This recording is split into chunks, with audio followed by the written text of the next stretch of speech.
Afinal de contas, o que que é ser médium?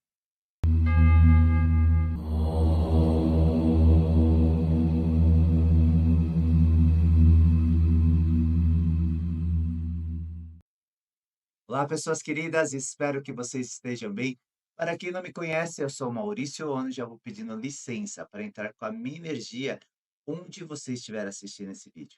Peço a gentileza que se inscreva no meu canal e nas minhas redes sociais. Curta, compartilhe esse vídeo porque as pessoas estão precisando ouvir mensagens boas e positivas. Afinal de contas, o que que é ser médium?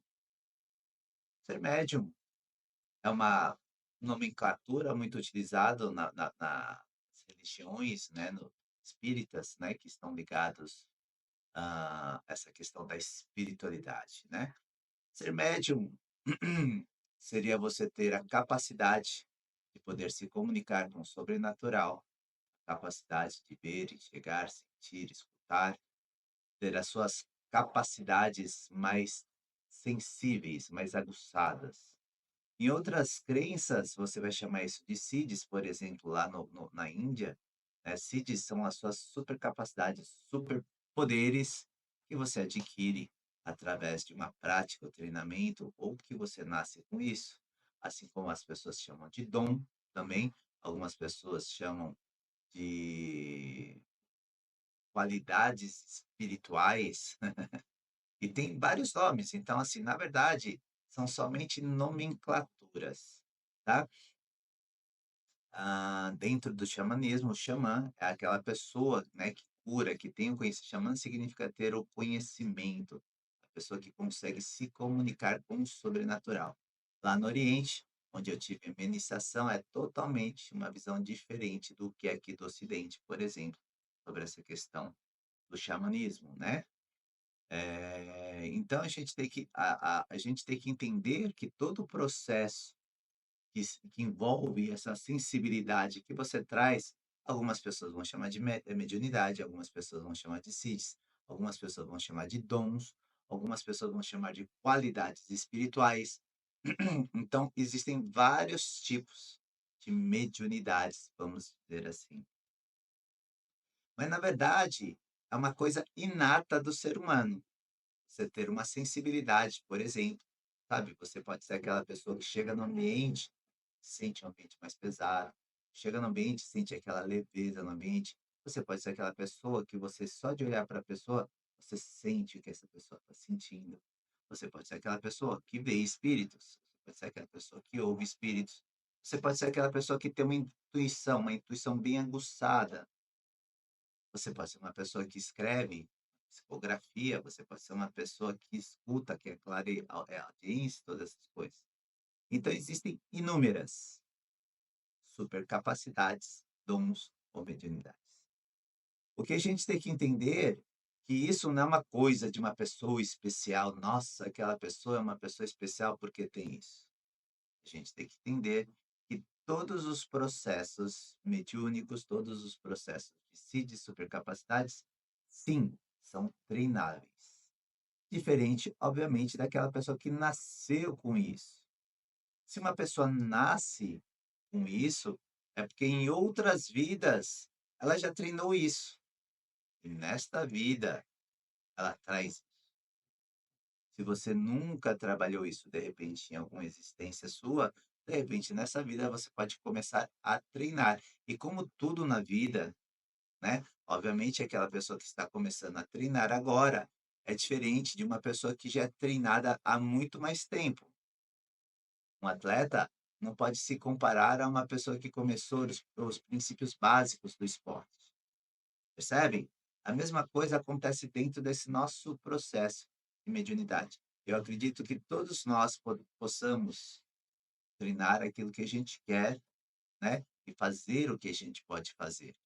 Na verdade, algumas pessoas nascem com isso, como eu falei para vocês, e trazem isso de outras vidas, e outras vão começar agora, está engateando.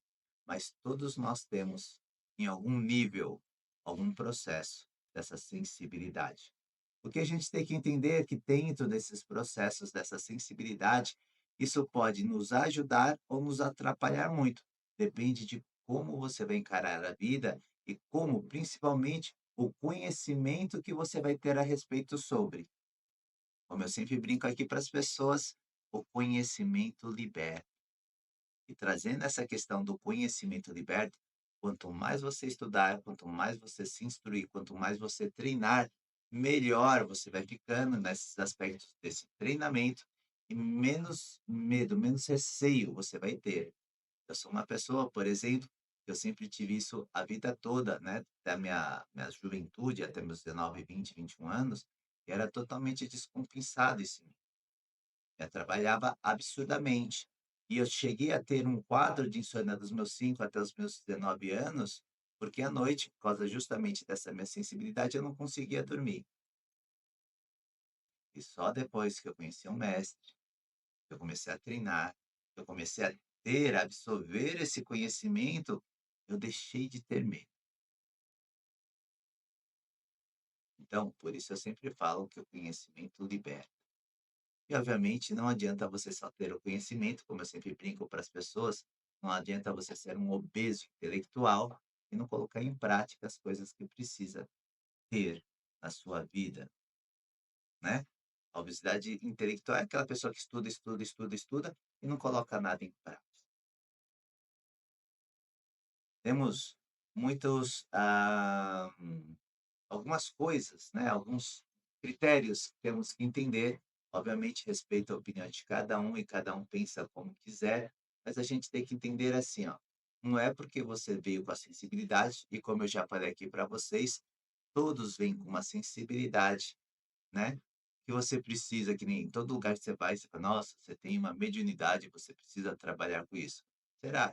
Então, se for assim, todo mundo no mundo precisaria trabalhar com isso. Dentro de algum centro religioso, dentro de um centro espiritualista, dentro de alguma igreja, dentro de alguma assembleia. E não é assim. Todos nós temos um propósito de vida. E dentro desse propósito de vida, será que todos precisam trabalhar com isso? O que você precisa ter é isso bem doutrinado e trazer o conhecimento para si, para que você possa direcionar aonde for necessário, mas não necessariamente aos meus olhos que você precisa trabalhar com isso. Se for assim, como eu falei, todo mundo no mundo precisaria trabalhar com isso. E um outro fator, não é porque sua vida está ruim, que você está acontecendo um monte de coisa na sua vida, que nem se fala por aí, olha, você está assim, você está passando isso pela sua vida, porque você não está trabalhando a sua mediunidade. E autorresponsabilidade. Será que você está fazendo tudo o que você precisa? Será que você está procrastinando? Será que você está fazendo realmente o que precisa ser feito? Será que você está tendo as ações necessárias? Ou será que é só a sua mediunidade que está fazendo a sua vida ficar ruim? Temos que entender isso. Como eu sempre falo para algumas pessoas, né? Tem aquelas pessoas que o obsessor virando na esquina, o obsessor sai correndo da pessoa, porque tem medo da pessoa, porque tudo na vida que acontece dela é por causa deles. Então comecem a ter essa consciência. Entendam que todos nós temos algum tipo de sensibilidade, e dentro dessa sensibilidade temos que sim aprimorar e trazer o conhecimento, e não é porque você não trabalha com isso ajudando as pessoas que sua vida vai ser ruim. Pensa sobre isso. Depois farei um outro vídeo falando um pouco mais a fundo sobre essa questão do trabalhar e ajudar isso, tá bom? Peço muita luz, muita consciência, muito fator de lucidez na vida de vocês e que as bênçãos divinas possam sempre abençoar os vossos caminhos e de vossos familiares. Beijo no coração de todos vocês e fiquem com Deus.